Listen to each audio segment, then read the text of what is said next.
Cantando ese himno, estaba pensando en el hecho de que hay verdades teológicas a las que uno no debe acostumbrarse. Y ciertamente el hecho de que estamos unidos a Cristo, vamos a hablar un poco de eso en este mensaje. Pero quiere el Señor que nunca nos acostumbremos a cantar verdades tan gloriosas y tan hermosas. Quiero dar las gracias a los hermanos del IDEX y a la iglesia de Grace por darme la oportunidad de estar de nuevo en este púlpito que ha sido un ícono de la predicación expositiva en el siglo XX. Y es un honor estar aquí, es un gozo poder conocer a tantos hermanos y hermanas. Gracias por haber venido de tan lejos algunos para escuchar la palabra de Dios. Quiero por favor que vayan conmigo al libro de Romanos, capítulo 4, y vamos a leer los versículos 23 al 25. Romanos capítulo 4, versículo 23 al 25. Dice Pablo: y no solamente con respecto a él, y veremos en el contexto que se refiere a Abraham, no solamente con respecto a él se escribió que le fue contada, sino también con respecto a nosotros, a quienes ha de ser contada. Esto es, a los que creemos en el que levantó de los muertos a Jesús, Señor nuestro, el cual fue entregado por nuestras transgresiones y resucitado para nuestra justificación. Alguien dijo una vez que el Evangelio no solo es el corazón de la Biblia, sino también el corazón que bombea vitalidad a la iglesia. Si no entendemos el Evangelio, no entendemos la Biblia. Y si no entendemos la Biblia, no hay salvación. Y si no hay salvación, no puede haber iglesia.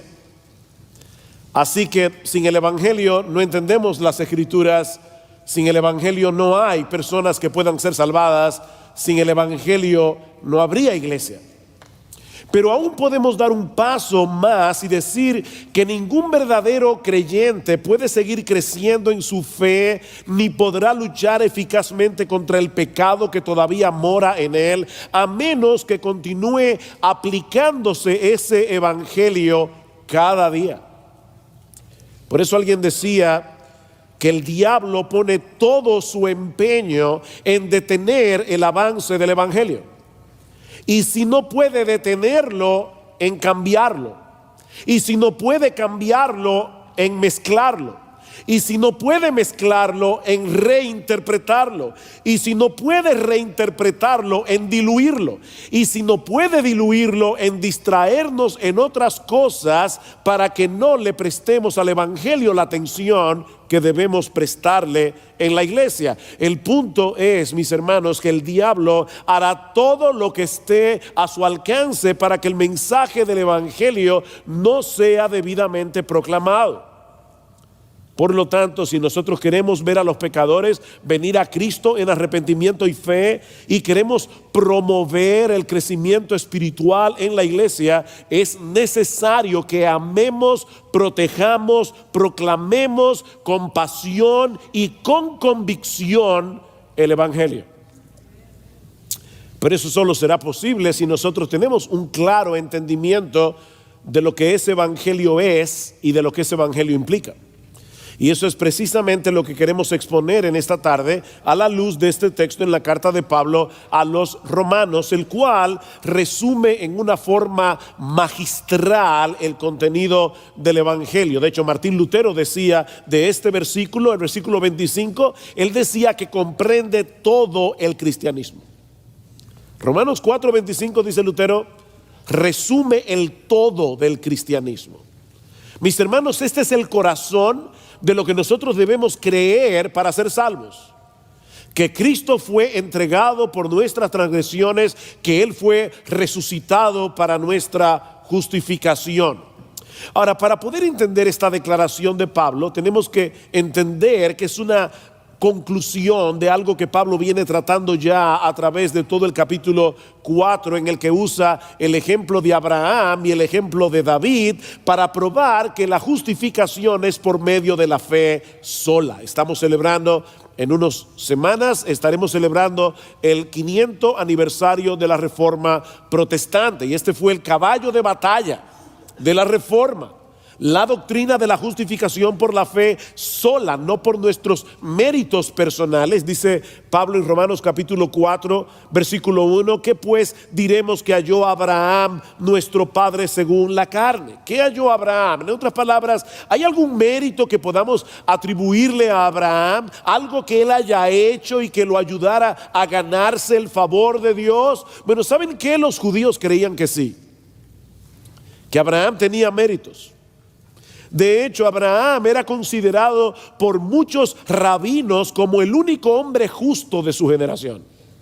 Así que Pablo, en una forma muy inteligente y claramente inspirado por el Espíritu de Dios, está dando aquí a los judíos por donde le duele. Porque ellos sí creían que Abraham era justificado por sus obras. Por ejemplo, en el libro de los Jubileos, un libro que fue escrito en el siglo II antes de Cristo, dice literalmente que Abraham fue perfecto en todas sus obras con el Señor y agradable en justicia todos los días de su vida. Y en Primera de Macabeos, no les voy a pedir que busquen eso en sus Biblias porque no está, yo espero que no esté. Pero en Primera de Macabeos, capítulo 2, en el versículo 52, dice, el autor se pregunta, ¿no fue acaso Abraham hallado fiel cuando fue puesto a prueba y su fidelidad le fue contada por justicia? Interesante, porque el autor de Macabeos está citando aquí Génesis capítulo 15, versículo 6. Que es el pasaje que el apóstol Pablo va a citar ahora. Dice, porque si Abraham fue justificado por las obras, él tiene de qué gloriarse, pero no para con Dios, porque ¿qué dice la escritura? Génesis 15:6, creyó Abraham a Dios y le fue contado por justicia. De hecho, en cierta medida, todo el capítulo 4 de Romanos es una explicación, es un desarrollo de Génesis capítulo 15 versículo 6. Abraham creyó y por eso fue justificado por medio de la fe. Él fue declarado justo en el tribunal de Dios por medio de la fe, no porque la fe tenga algún mérito, porque aún la fe es un regalo de Dios. Él simplemente se apropió de algo que Dios le otorgó gratuitamente por gracia. Dios le otorgó justicia a Abraham como un don gratuito, del cual él se apropió por medio de la fe. Ahora, el punto central de este capítulo es que esa forma por medio de la cual Abraham fue justificado es la forma a través de la cual Dios justifica a todo pecador. Dios siempre ha estado justificando a los pecadores desde el Antiguo Testamento, por medio de la fe sola. Noten lo que sigue diciendo Pablo en el versículo 4, pero al que obra no se le cuenta el salario como gracia, sino como deuda, mas al que no obra, sino cree en aquel que justifica al impío, su fe le es contada, le es imputada como justicia, por justicia al que obra. No solamente a Abraham, a cualquiera, puede ser chileno, puede ser argentino, puede ser hasta mexicano, todo. Cualquiera que crea, es porque lo que dijo Michael, no fui yo que dije eso. Yo amo a los mexicanos. Pero cualquiera que cree es justificado por medio de la fe. De hecho, noten cómo comienza el texto que vamos a exponer en esta tarde, versículo 23. Y no solamente con respecto a él se escribió que le fue contada, que la fe le fue contada por justicia. En otras palabras, lo que Pablo está diciendo aquí es que el Espíritu Santo inspiró a Moisés para que incluyera esa declaración de Génesis capítulo 15 versículo 6, no solo por causa de Abraham, sino por causa de todos nosotros. No solo por él se escribió eso, se escribió por todos los creyentes a lo largo de la historia, que al igual que Abraham habrían de ser justificados por la fe. Ahora, Noten que Pablo no dice aquí simplemente que todo aquel que cree será salvo. No se trata de una fe sin contenido. No es una fe en algo. Es una fe en alguien que hizo algo específico para salvar a pecadores. Y mis hermanos, es importante que hagamos esa aclaración por el tipo de espiritualidad que muchos tienen en el día de hoy. Así que voy a hacer una declaración que quizás para algunos les resulte chocante, pero creer en Dios no salva a nadie. Creer en Dios no salva. El infierno estará lleno de personas que creen en Dios. De hecho, la Biblia dice en Santiago capítulo 2 versículo 19 que aún el diablo cree que Dios es uno y no por eso deja de ser diablo. Lo que Pablo dice en este texto es que solo serán salvos aquellos que creen en aquel que levantó de los muertos a Jesús nuestro Señor, el cual fue entregado por causa de nuestras transgresiones y resucitado para nuestra justificación. Y hay dos cosas fundamentales aquí que constituyen la esencia de nuestra fe y que vamos a estar exponiendo en este sermón. La primera es que Cristo fue entregado por nuestras transgresiones. Muchos conocen y aceptan el hecho de que Jesús murió crucificado el Viernes Santo. Pero el conocimiento de ese hecho histórico no salva a nadie. La fe que justifica es aquella que abraza de todo corazón el significado de esa muerte. Que Jesús no murió como un mártir, sino como un salvador. Y hay una diferencia fundamental en esto. Saber que Cristo murió el Viernes Santo no hace ninguna diferencia, a menos que aceptemos la razón de esa muerte.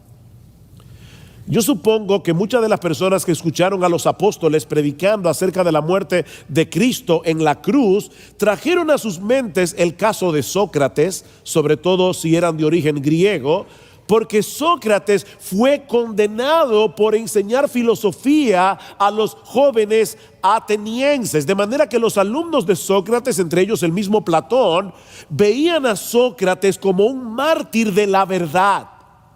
Así que probablemente cuando los apóstoles decían Cristo murió en la cruz, ellos decían, bueno, a Sócrates también lo martirizaron, lo mataron. Pero lo que Pablo está diciendo de Jesús en nuestro texto es muy diferente. Mis hermanos, el corazón del evangelio no es que Cristo murió en la cruz del Calvario. El corazón del evangelio es que Él fue entregado por nuestras transgresiones. Él fue entregado. Y por el contexto es obvio que Pablo se refiere a Dios el Padre como aquel que le entregó. Porque dice en el versículo 24, sino también con respecto a nosotros, a quienes ha de ser contada, esto es, a los que creemos en el que levantó de los muertos a Jesús. ¿Quién es el que levantó de los muertos a Jesús? Dios el Padre. Por lo tanto, Dios el Padre es el sujeto del entregó. Dios el Padre entregó a su Hijo. Todos los que intervinieron en la muerte de Jesús fueron responsables de sus acciones. Judas, Herodes, Pilato, los soldados romanos, la turba de judíos guiados por los líderes religiosos de Israel. Todos ellos son culpables de la muerte de Cristo, pero ninguno de ellos entregó a Jesús por causa de nuestras transgresiones. Aunque ellos no tenían ni idea de lo que estaba sucediendo detrás de la escena, cada uno de ellos estaba siendo instrumento del decreto soberano de Dios. ¿Recuerdan ustedes aquel incidente cuando Pedro y Juan fueron encarcelados porque estaban predicando el evangelio y fueron llevados al concilio de Jerusalén y fueron amenazados para que no siguieran predicando en el nombre del Señor? ¿Qué hicieron ellos? Reunieron a la iglesia, se pusieron a orar, pidiéndole a Dios que les diera valentía para seguir predicando la palabra, y en una parte de la oración ellos hacen esta impresionante declaración: porque verdaderamente se unieron en esta ciudad contra tu santo Hijo Jesús, a quien ungiste Herodes y Poncio Pilato con los gentiles y el pueblo de Israel, para hacer cuanto tu mano y tu consejo habían antes determinado que sucediera. De paso, hermanos, yo creo que si nosotros quisiéramos borrar la soberanía de Dios de la Biblia, tendríamos que borrar la Biblia. Porque es que la soberanía de Dios está en todas partes.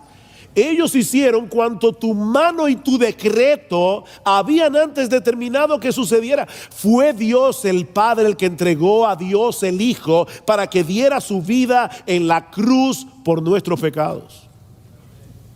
Eso es lo que Pablo dice más adelante en Romanos capítulo 5, versículo 8. Dice: mas Dios muestra su amor para con nosotros, en que siendo aún pecadores, Cristo murió por nosotros. Dios lo entregó. Y en Romanos capítulo 8, versículo 32 dice: el que no escatimonia a su propio Hijo. ¿Quién fue el que no escatimonia a su propio Hijo? Sino que lo entregó por todos nosotros. ¿Cómo no nos dará también con Él todas las cosas? ¿Quién fue, mis hermanos, el que entregó a su Hijo? Fue Dios el Padre. Él murió en la cruz por cada una de nuestras ofensas al carácter santo y justo de Dios. Él murió por todas las veces que nosotros hemos violado su ley. Para la mayoría de las personas en el día de hoy esto es incomprensible. Si Dios es amor, como dice la Biblia, y todopoderoso, ¿por qué no decidió perdonarnos a todos sin tener que sacrificar a su propio Hijo? ¿Por qué?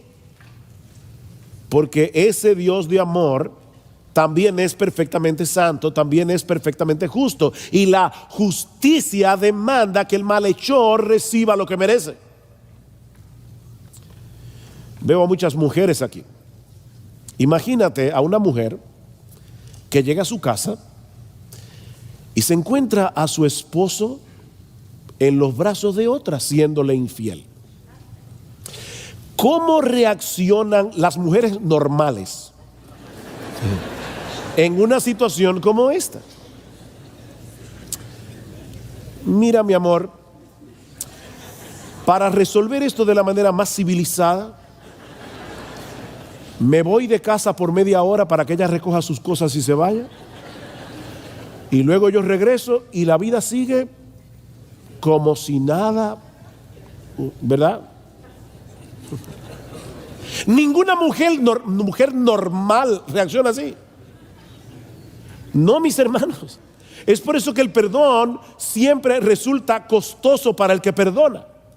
El perdón siempre encierra un costo. Hay que asumir un costo para poder perdonar al que nos ha agraviado. Actualmente en nuestro país se está juzgando un caso de corrupción en el que algunos funcionarios del gobierno parecen haber recibido grandes sumas de dinero para favorecer a una constructora extranjera. Ahora, imagínense que mañana aparece en los diarios esta noticia. Esta es la lista de aquellos inculpados en el caso que nos ocupa y fueron hallados culpables, pero el presidente de la República, en un acto sin precedente de amor y de misericordia, decidió perdonarlos a todos y hacer como si nada hubiera pasado. La pregunta es: ¿cómo ustedes creen que reaccionaríamos la mayoría de los dominicanos? ¿Alabando al presidente por su amor y compasión? Por supuesto que no. Reaccionaríamos indignados por la injusticia que se ha cometido. Hay algo en nosotros que demanda una satisfacción, porque fuimos creados a la imagen de un Dios justo. Deseamos de todo corazón que cada cual reciba lo que merece, excepto, por supuesto, cuando se trata de nosotros. En otras palabras, nosotros queremos justicia para los demás. Para nosotros queremos misericordia. Pero la Biblia dice que algún día todos vamos a comparecer ante el tribunal de Dios, y en ese día la justicia prevalecerá por encima de todo lo demás. De manera, mis hermanos, que hay una tensión formidable entre el amor de Dios y la justicia de Dios. No una contradicción, sino una tensión. ¿Cómo puede un Dios justo perdonar en su amor a pecadores culpables y seguir siendo justos? Esa es la tensión.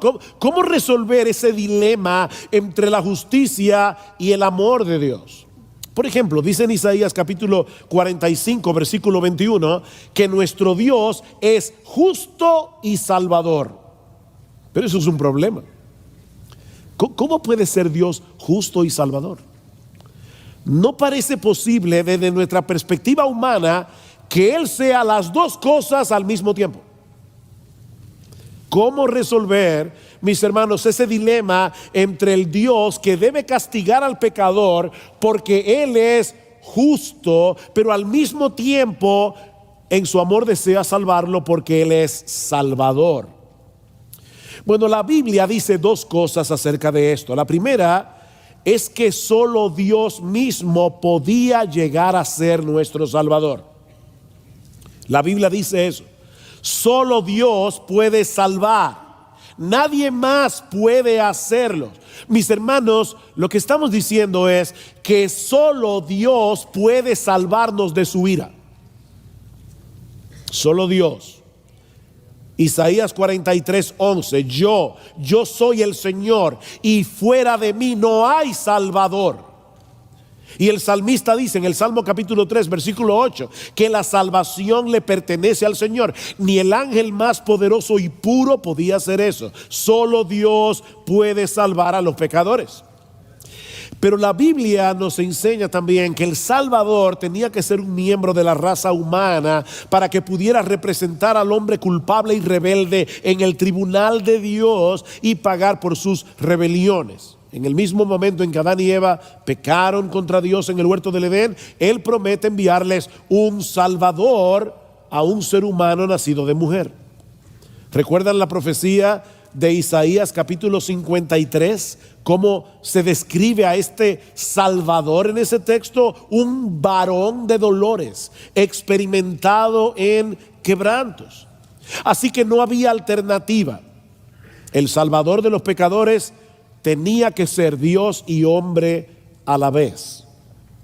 Fue por eso que la segunda persona de la Trinidad asumió una naturaleza humana semejante en todo a la nuestra, pero sin pecado, y luego fue a la cruz a morir en nuestro lugar. Mis hermanos, Dios entregó lo que Él más amaba a su Hijo Jesucristo para que Él pagara nuestra deuda y así poder perdonar a pecadores culpables que le odiaban, manteniendo intacta su justicia. El Hijo fue entregado por el Padre por causa de nuestras transgresiones. Así que no fue un mártir el que dio su vida el Viernes Santo, fue un Salvador. El Rey del universo que decidió voluntariamente y en obediencia a su Padre recibir en lugar de pecadores el castigo de la justa ira de Dios por todos y cada uno de nuestros pecados. Al que no conoció pecado, por nosotros Dios lo hizo pecado para que nosotros fuésemos hechos justicia de Dios en él. Pero esa no es toda la historia. Si Cristo hubiera muerto en la cruz y no se hubiera levantado vivo de la tumba, su muerte habría sido en vano. No tendríamos ningún evangelio que predicar. Ese es el argumento de Pablo en 1 Corintios capítulo 15, que es el gran capítulo del Nuevo Testamento sobre la doctrina de la resurrección. Algunos en Corinto estaban negando la posibilidad de una resurrección corporal. Y Pablo les dice, si no hay resurrección de muertos, tampoco Cristo resucitó. Y si Cristo no resucitó, vana es entonces nuestra predicación, vana es también vuestra fe, aún estáis en vuestros pecados. Lo que Pablo está diciendo aquí en 1 Corintios 15 es lo mismo que dice en Romanos capítulo 4. Para ser salvos no basta con creer que Cristo fue entregado por nuestras transgresiones, sino también, en segundo lugar, que Él fue resucitado para nuestra justificación. Vean otra vez versículos 23 y 24. Y no solamente con respecto a Él se escribió que le fue contada, sino también con respecto a nosotros, a quienes ha de ser contada, esto es, a los que creemos en el que levantó de los muertos a Jesús, Señor nuestro. Yo le decía a mi esposa en estos días, la verdad es que el hecho de que la gente no crea que la Biblia es la palabra de Dios es una demostración de las tinieblas del pecado en el corazón del hombre. Porque la Biblia es un libro que no puede ser explicado si no es a través de la inspiración del Espíritu Santo.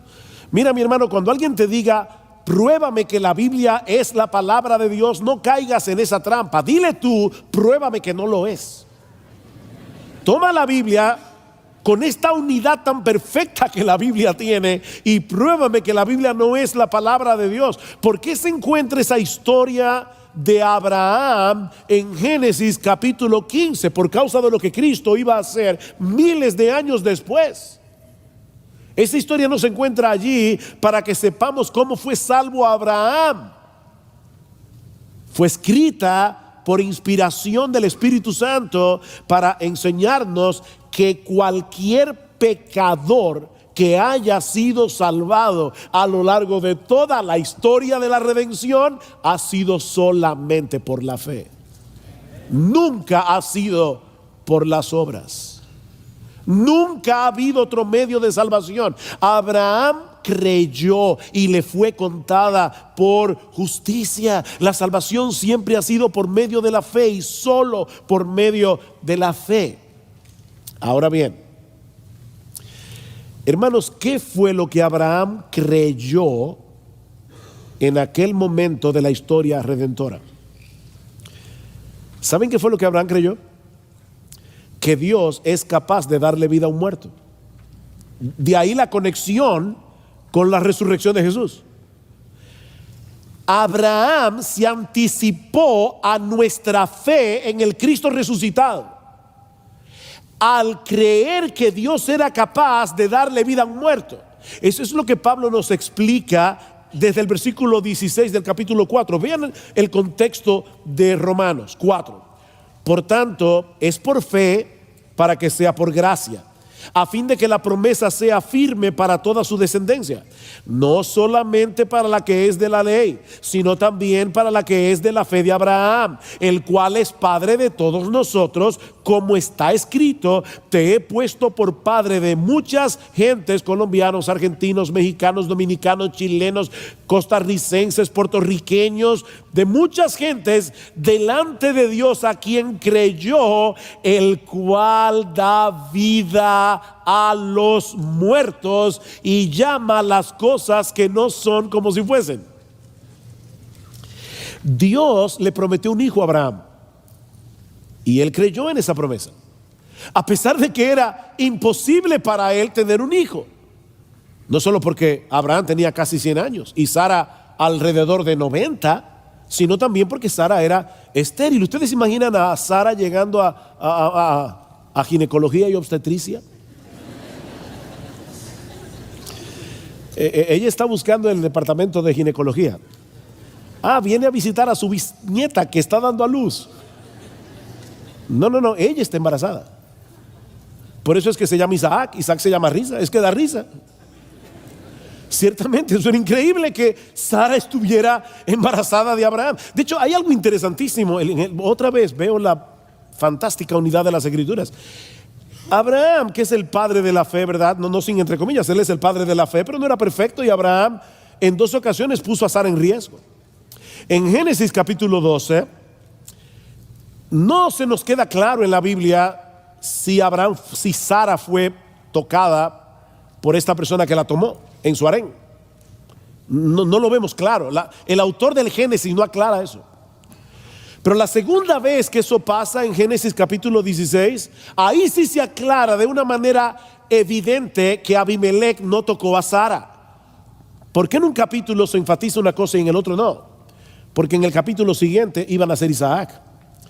Y era importante que todos nosotros supiéramos que ese niño era hijo de Abraham. Si no se hubiera colocado por el Espíritu Santo ese detalle de que Abimelech no tocó a Sara, cualquiera hubiera dicho, ese viejo no es el hijo de ese niño. Sin embargo, todos sabemos ahora que Isaac era hijo de Abraham y de Sara. Era algo imposible, pero nuestro Dios es omnipotente, nuestro Dios es todopoderoso. Él puede hacer exactamente lo que Él promete. Así que Abraham creyó que Dios es poderoso de traer vida a través de un vientre muerto. Mis hermanos, esa es la promesa. Eso fue lo que Abraham creyó. Y sigue diciendo Pablo, él creyó en esperanza contra esperanza para llegar a ser padre de muchas gentes conforme a lo que se le había dicho, así será tu descendencia. Y Pablo aclara, y no se debilitó en la fe al considerar su cuerpo que estaba ya como muerto, siendo de casi 100 años, o la esterilidad de la matriz de Sara, también estaba muerta la matriz de Sara. Tampoco dudó por incredulidad de la promesa de Dios, sino que se fortaleció en fe, dando gloria a Dios, plenamente convencido de que también era poderoso para hacer todo lo que había prometido, por lo cual también su fe le fue contada por justicia. ¿Se dan cuenta, hermanos? La fe de Abraham fue muy específica. Él creyó que Dios podía cumplir su promesa de darle un hijo, aunque ellos estaban casi muertos. Y en Hebreos capítulo 11, a partir del versículo 17, dice que cuando Abraham fue probado, él también creyó que si mataba a Isaac, Dios podía resucitarlo, Dios podía traerlo de los muertos. Y dice el autor de Hebreos, de donde en cierto modo lo recibió. Porque en la mente de Abraham, Isaac ya estaba muerto cuando Dios le pidió que lo sacrificara. Así que, hermanos, la fe que opera para justificación es muy similar a la fe que tuvo Abraham. ¿Se dan cuenta? Por eso dice Pablo, versículo 23 otra vez, y no solamente con respecto a él se escribió que le fue contada, sino también con respecto a nosotros, a quienes creemos que ha de ser contada. Esto es a quienes ha de ser contada, esto es a los que creemos en el que levantó de los muertos a Jesús, Señor nuestro, el cual fue entregado por nuestras transgresiones y resucitado para nuestra justificación. La fe de Abraham se anticipa en muchos sentidos a nuestra fe. Él creyó que el vientre muerto de Sara podía engendrar vida simplemente porque Dios lo prometió. Él creyó que si mataba a Isaac, Dios lo iba a resucitar de los muertos, porque Él le prometió una descendencia. Y nosotros creemos, 2000 años después, que por ese mismo poder, la tumba de Cristo no pudo retener su cuerpo muerto, sino que al tercer día salió vivo y victorioso de allí para no ver muerte nunca más. Cristo fue entregado por nuestras transgresiones, Él fue resucitado para nuestra justificación. Y al levantar de los muertos a Cristo, Dios el Padre estaba declarando que su justicia había quedado plenamente satisfecha por medio de la muerte de su Hijo. Por eso fue que Cristo exclamó al final, consumado es. Él sabía que la deuda de todos y cada uno de los pecadores por los cuales Él vino a morir estaba cancelada para siempre. Ahora, imagínense a las personas que estaban al pie de la cruz y escucharon a Jesús exclamar, consumado es. ¿Cómo ustedes creen que interpretaron ellos estas palabras? ¿Ya todo se acabó? El que pretendía ser el Salvador del mundo murió en una cruz entre dos malhechores y luego fue enterrado en una tumba como cualquier ser humano común y corriente. De hecho, hasta sus mismos discípulos creyeron que ese era el fin. ¿Recuerdan en Lucas 24? Nosotros esperábamos que Él era el que había de redimir a Israel. Para ellos todo había terminado en la cruz. Pero gloria al Señor, la historia no termina el Viernes Santo. Llega el domingo de resurrección y Dios el Padre hace una tremenda declaración al levantar a su Hijo de los muertos. Este es mi Hijo amado en el que siempre me he complacido. Él ha satisfecho plenamente mi justicia muriendo en la cruz del Calvario. Su sacrificio ha sido aceptado en la corte celestial para que todo aquel que en Él cree no se pierda, mas tenga vida eterna. ¡Wow! ¡Gloria al Señor! Él fue resucitado para nuestra justificación. Pero no solo eso, mis hermanos, es porque Cristo resucitó y está vivo que hoy podemos unir nuestras vidas a la suya por medio de la fe, de tal manera que su justicia viene a ser nuestra por el simple hecho de creer. Escuchen lo que sigue diciendo Pablo un poco más adelante en Romanos capítulo 8 versículo 1. Ahora pues ninguna condenación hay para los que están en Cristo Jesús, los que no andan conforme a la carne, sino conforme al Espíritu. Muchas personas nos preguntan, ¿se puede perder la salvación? ¿Qué dice este texto? No hay ninguna condenación. Para que un verdadero creyente se pierda, Jesús tiene que dejar de ser justo, porque es su justicia la que nos salva, no la mía ni la tuya.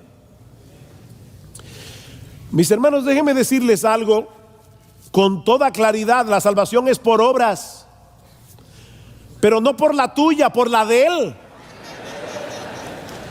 Y Él obró perfectamente. Jesús nunca pecó.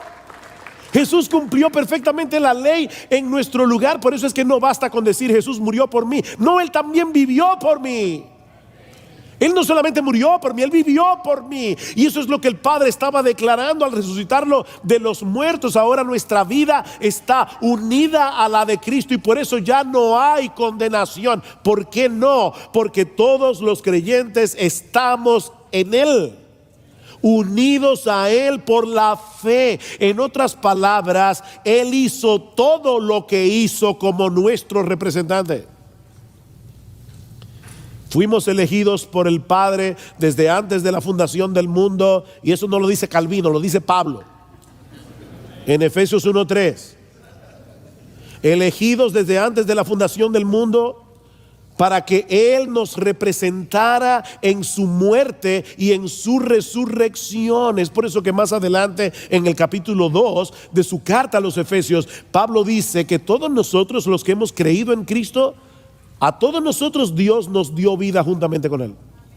Dios nos dio vida juntamente con Él. Pero ¿saben qué? Juntamente con Él nos resucitó. Y asimismo nos hizo sentar en los lugares celestiales en Cristo Jesús. No, pastor, yo estoy sentado en Grace Community Church. Eso es tan seguro que Pablo lo da como un hecho pasado. Donde esté Cristo estaremos tú y yo. Si estamos unidos a Él, nuestras vidas están unidas a Jesús por medio de la fe, y por lo tanto nosotros vivimos también porque Él está vivo. Estamos unidos a un Salvador que no está muerto. Un Salvador muerto no puede darle vida a nadie, pero Cristo resucitó y nosotros resucitamos juntamente con Él. Todos nuestros pecados fueron clavados con Él en la cruz, y cuando Él salió de la tumba el domingo de resurrección, nosotros resucitamos con Él para andar en novedad de vida. Eso es lo que Pablo nos enseña en Romanos capítulo 6.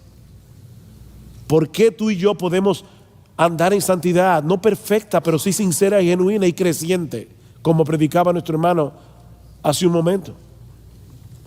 Porque nuestras vidas están unidas al Cristo vivo. Dice Pablo, porque somos sepultados juntamente con Él para muerte por el bautismo, a fin de que como Cristo resucitó de los muertos por la gloria del Padre, así también nosotros andemos en vida nueva. Porque si fuimos plantados juntamente con Él en la semejanza de su muerte, así también lo seremos en la de su resurrección. Sabiendo esto, que nuestro viejo hombre fue crucificado juntamente con Él, para que el cuerpo del pecado sea destruido, a fin de que no sirvamos más al pecado. ¿Ven el punto, mis hermanos? Nuestras vidas están unidas a un Cristo que murió y resucitó, y por lo tanto podemos estar absolutamente seguros de dos cosas. En primer lugar, que ya no tenemos cuentas pendientes en el tribunal de Dios. Ya no tenemos cuentas pendientes en el tribunal de Dios. Pero en segundo lugar, la vida del Cristo resucitado ahora se manifiesta en nosotros para que no sigamos siendo siervos del pecado. Y cuando ese Cristo victorioso regrese en gloria, todos los que han muerto unidos a Él por la fe serán resucitados, y todos los que hayamos quedado en hasta aquel momento seremos transformados, seremos arrebatados, dice, seremos transformados en un abrir y cerrar de ojos, para tener un cuerpo semejante al suyo después de la resurrección. Eso es un hecho, mis hermanos, porque Cristo murió y resucitó como nuestro representante. Hay un corredor dominicano llamado Félix Sánchez, ganó la medalla de oro en Atenas en el año 2004 y luego en Londres en 2012 en la disciplina de 400 metros en valla. Y todos los dominicanos nos sentimos representados en su victoria. Qué emoción ver a Félix Sánchez recorriendo todo el estadio en Londres con la bandera dominicana. Pero ¿saben qué? Aunque en cierto modo él ganó esa medalla para todos nosotros, lo cierto es que ninguno de nosotros tiene esa medalla en su casa. Eso también es un hecho. Ni disfrutamos de la fama de Félix Sánchez. 2012, 2013, 2014, 15, 16, 17, a mí nunca nadie me ha pedido un autógrafo por eso. Cuando Félix Sánchez sale a la calle, a él le piden el autógrafo, no a mí porque soy dominicano. De manera, mis hermanos, que aunque él corrió en representación de nuestro país y todos celebramos sus victorias, hay un sentido muy personal en lo que él hizo. Pero con Cristo no fue así. Su victoria es nuestra. Su victoria es nuestra victoria, absolutamente nuestra.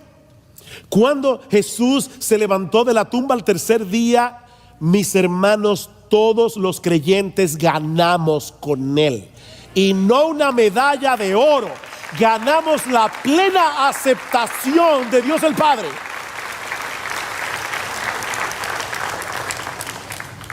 Como si fuéramos tan justos como Dios el Hijo. Mira, mi hermano, yo no sé, mi hermana, cómo fue tu vida antes de ser cristiano, cristiana. Para Dios tú nunca has roto un plato. La justicia de su Hijo es tuya por medio de la fe. Únicamente por medio de la fe. Así que celebremos con gozo, mis hermanos, que nuestro Señor Jesucristo resucitó. Ya no hay condenación para nosotros, porque en aquella tumba vacía quedaron enterrados todos nuestros pecados, para que hoy podamos acercarnos con toda confianza y libertad ante el trono de la gracia y allí encontrar gracia para el socorro oportuno. Gocémonos en la esperanza ciertísima de que algún día nuestro bendito Señor y Salvador transformará el cuerpo de la humillación nuestra para que sea semejante al cuerpo de la gloria suya, por el poder con el cual también puede sujetar así todas las cosas. Y mientras tanto, vivamos en el poder del Cristo resucitado, recordando que el pecado que todavía mora en nosotros ya dejó de ser nuestro rey y no puede dominarnos a su antojo. Mis hermanos, Cristo en la cruz venció al diablo, al pecado y al mundo porque Él resucitó. Y todos aquellos que hemos creído en Él somos más que vencedores por medio de aquel que nos amó. Es ese evangelio que ofrece una salvación tan grande, solo por Cristo, solo por gracia, solo por medio de la fe, el que nosotros debemos defender y proclamar en nuestras iglesias semana tras semana, sin cambiarlo, sin mezclarlo, sin reinterpretarlo y sin diluirlo. Porque es ese mensaje del evangelio el que nosotros encontramos a lo largo de toda la escritura, y es ese mensaje el que Dios ha prometido usar para salvar a los pecadores y para edificar a su iglesia. Pastores, no piensen que porque ya se convirtieron ya no necesitan el evangelio esas personas allí en su iglesia. Tú necesitas el evangelio, ellos necesitan el evangelio y van a necesitar el evangelio hasta que lleguen seguros a la presencia de Dios. Mis hermanos, no demos por sentado el evangelio, no demos por sentado el evangelio, porque si hay algo que el pecador necesita para ser salvo y el creyente para crecer en santidad, es escuchar el poderoso mensaje de que somos justificados únicamente por medio de la fe en la persona y la obra de nuestro precioso, bendito, glorioso Señor y Salvador Jesucristo.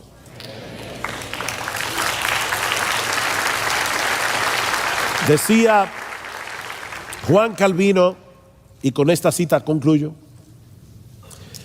sin el evangelio todo es inútil y vano. Sin el evangelio no somos cristianos. Sin el evangelio toda riqueza es pobreza, toda la sabiduría es locura ante Dios, la fortaleza es debilidad y toda la justicia del hombre está bajo la condenación de Dios. Pero por el conocimiento del evangelio somos hechos hijos de Dios, hermanos de Jesucristo, conciudadanos del reino de los cielos, herederos de Dios con Jesucristo, por quien los pobres se hacen ricos, los fuertes se hacen débiles, los simples se hacen sabios, los pecadores son justificados, los desolados son consolados, los inseguros son asegurados y los esclavos son libertados. El evangelio es palabra de vida. Gloria al Señor.